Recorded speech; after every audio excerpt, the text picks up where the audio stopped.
So good morning guys, nandito kami sa Western Bicutan sa may tabi ng C5. Harap siya ng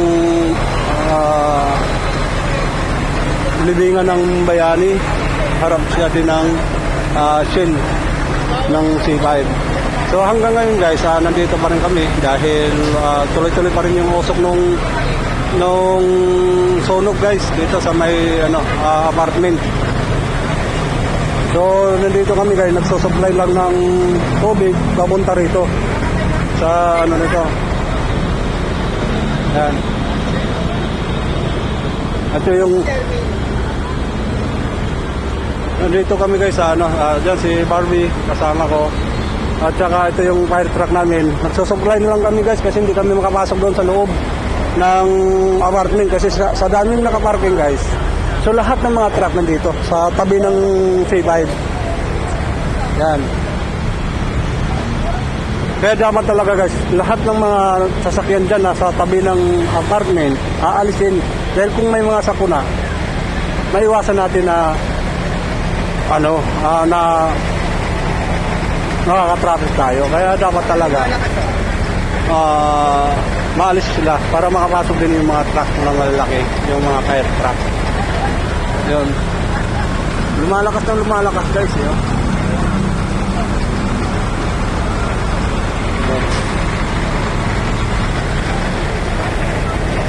Sa daming fireman, mayroon ding fire truck doon sa dulo dahil hindi rin sila makapasok.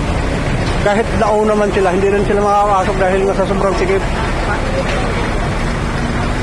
So sana maunawaan nyo lahat guys yung nasa loob ng apartment. Sana kung sino man po yung namumuno dyan, pakitabi-tabi na lang po muna yung mga sasakyan nyo. Kasi kawawa naman yung nakatira dyan. Para din yung mga thermal gun. Ito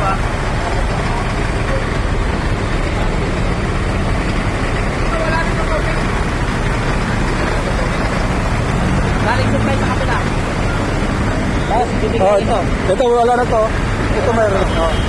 Isa, galing na lang sa amin. Tapos kapag dito.